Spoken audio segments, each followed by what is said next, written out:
Hello students, welcome to the part 6 of the topic vectors. In this lecture, we will learn proof of fundamental theorem of linear combination of vectors in space. Fundamental theorem of linear combination of vectors in space.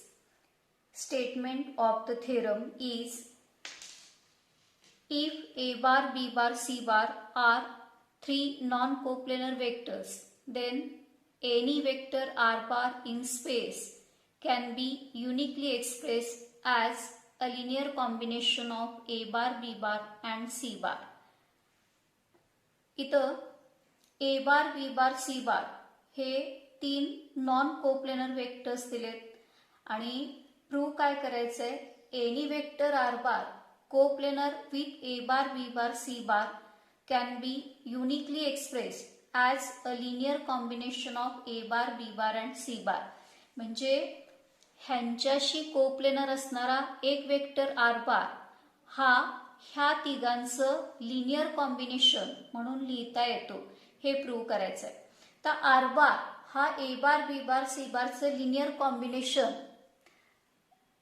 असायचं असेल म्हणजे काय there exist scalars x Y z such that R bar equal to x a bar plus y b bar plus z c bar.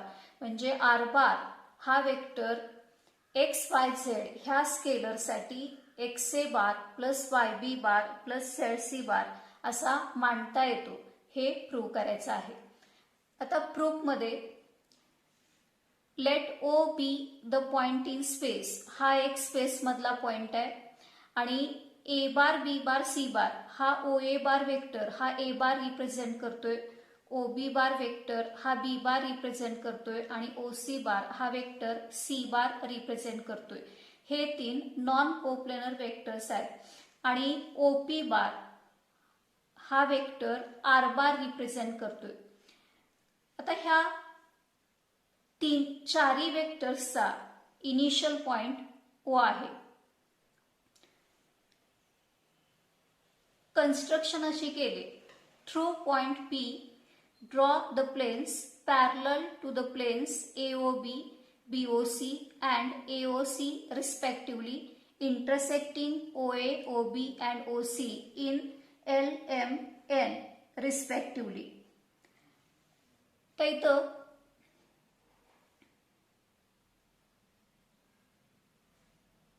He construction केल्यानंतर ही diagram तयार होणार आहे.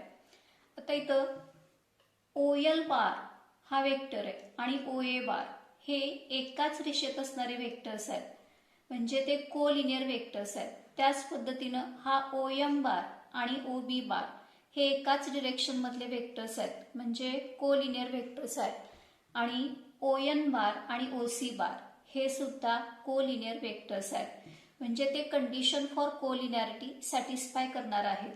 Since OL बार पहिली जी pair आहे OL बार अँड OA बार,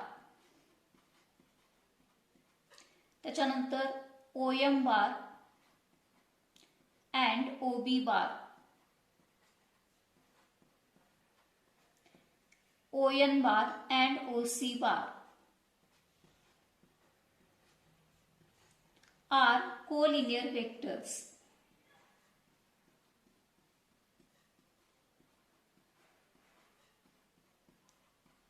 म्हणून ते condition for collinearity satisfy करणार आहे म्हणजे एक वेक्टर दुसऱ्याचं स्केलर मल्टिपल असणार आहे. मग इथं आपण X Y Z therefore there exist scalars x Y Z such that OL bar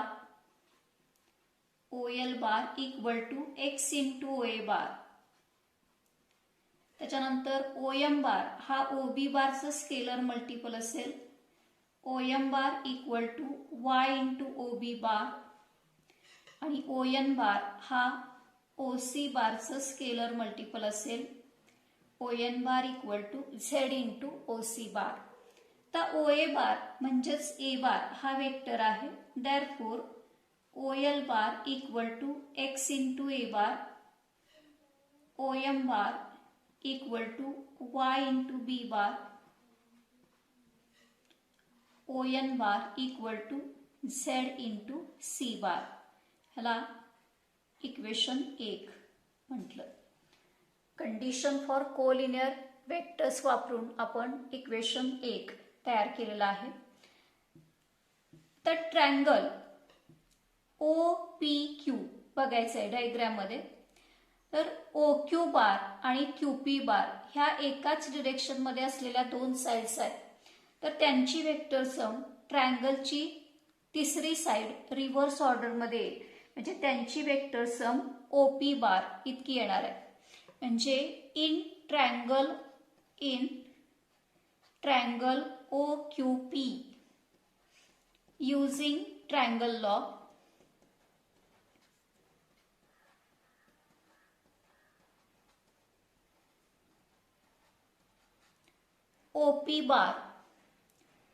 OP bar equal to OQ bar plus QP bar.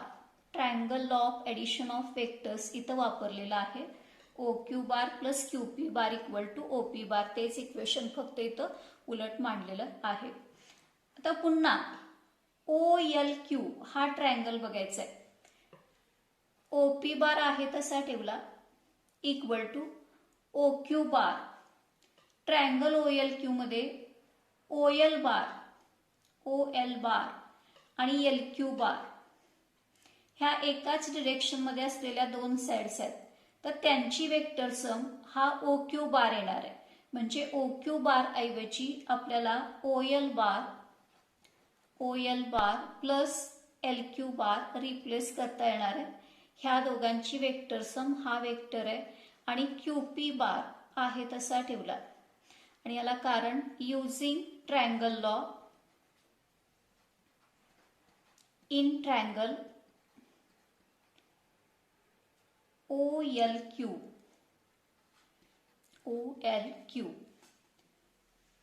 आता ही LHS आहे तशी ठेवली. OP bar equal to OL bar हा वेक्टर आहे तसा ठेवला OL bar plus LQ bar. आता ही जी डायग्राम आहे ह्याच्यामध्ये सर्व सरफेसेस हे पॅरलेलोग्राम्स आहेत, प्लेन्स आहेत, पॅरलेलोग्राम्स आहेत. आणि पॅरलेलोग्राम्स मध्ये LQ बार चा इक्वल वेक्टर. आता हा एक पॅरलेलोग्राम आहे OLQM. ह्याच्यामध्ये LQ बार चा इक्वल वेक्टर OM बार आहे. कारण त्यांच्या दिशा सारख्या आहेत आणि मॅग्निट्यूड पण सेम असणार आहे. म्हणजे LQ बारच्या ऐवजी आपण OM बार रिप्लेस करू शकणार आहे. तर तसाच QP बार चा इक्वल वेक्टर ON बार असणार आहे. QP बार चा इक्वल वेक्टर ON बार इथं रिप्लेस केलाय आणि याला रिझन येईल equal vectors. Therefore OP bar equal to OL bar म्हणजे XA बार आहे. OL bar is XA bar. OM bar म्हणजे YB बार आहे इक्वेशन 1 मध्ये आणि ON बार म्हणजे ZC बार आहे. आता OP बार हा वेक्टर त्याला आपण R बार म्हटलेला आहे. R bar equal to XA bar plus YB bar plus ZC bar. म्हणजे आपण काय प्रूव्ह केलं? R बार हा vector A bar B bar C बारचं लिनियर कॉम्बिनेशन म्हणून एक्सप्रेस करता आला. ह्या स्टेटमेंटला आपण वर्ड्समध्ये असं वाचणार आहे R bar is a linear combination of A bar B bar and C bar. आता इथं थेरम मध्ये काय म्हटलंय? R bar can be uniquely expressed as a linear combination. म्हणजे R बार असा एकदाच एक्सप्रेस करता येतो A bar B bar C बारचं लिनियर कॉम्बिनेशन म्हणून. म्हणजे काय प्रूव्ह करायचं आहे? असे 3 स्केलर्स हे एक आणि एकच वेळा एक्झिस्टन्स मध्ये येतात ज्यांच्यासाठी R बार XA bar plus YB bar plus ZC बार असं आपण मांडू शकतो. म्हणजे याचा युनिकनेस प्रूव्ह करायचा आहे. ह्याला इक्वेशन 2 म्हणूया. तर युनिकनेस प्रूव्ह करत असताना इथं ह्या स्टेपला रिझन फ्रॉम इक्वेशन 1 असं येणार आहे. तर युनिकनेस आर बारचा युनिकनेस सुद्धा आपल्याला प्रूव्ह करावा लागेल. युनिकनेस प्रूव्ह करताना आपण आर बारसाठी दुसरे एक्सप्रेशन एक्झिस्टन्स मध्ये आहे असं अश्युम करणार आहे. That is let R bar equal to x1 a bar plus y1 b bar plus z1 c bar. म्हणजे आर साठी दुसरे एक एक्सप्रेशन एक्झिस्टन्स मध्ये आहे असं आपण मांडलेलं आहे. ह्या इक्वेशनला इक्वेशन 3 म्हटलं. आपण आर बार साठी दुसरे एक एक्सप्रेशन एक्झिस्टन्स मध्ये आहे असं अश्युम केलेलं आहे. आता 2 आणि 3 त्यांच्या LHS सेम आहेत, म्हणजे आपण RHS इक्वेट करू शकणार आहे. Equating RHS of 2 and 3. इक्वेटिंग RHS of 2 and 3. XA bar plus YB bar plus ZC bar equal to x1 a bar plus y1 b bar plus z1 c bar.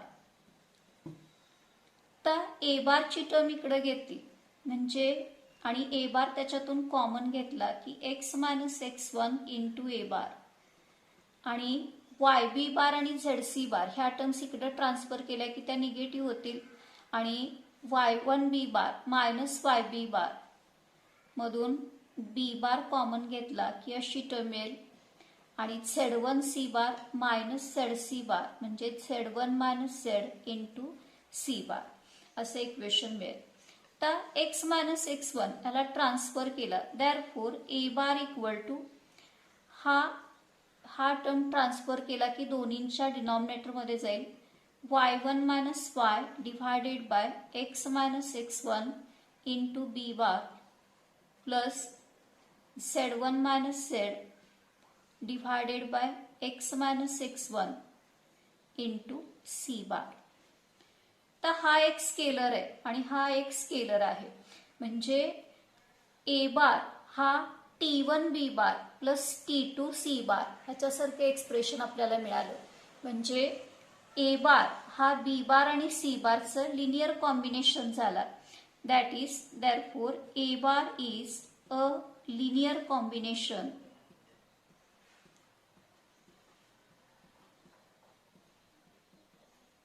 Of b bar and c bar.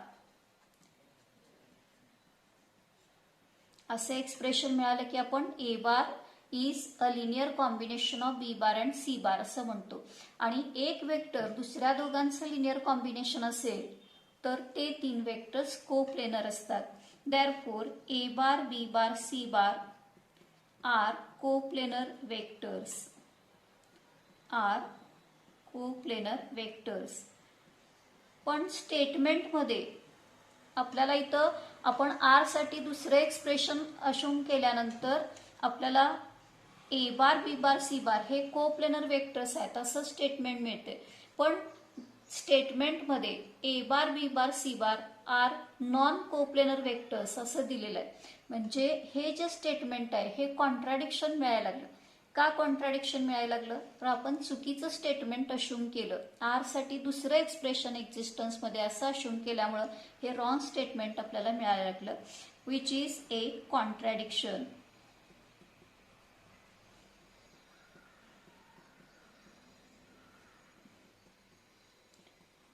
Therefore R bar साठी जे दुसरे expression आपण अश्युम केलंय हे possible नाही. Therefore R bar equal to x1 a bar plus y1 b bar plus z1 c bar is wrong व not possible.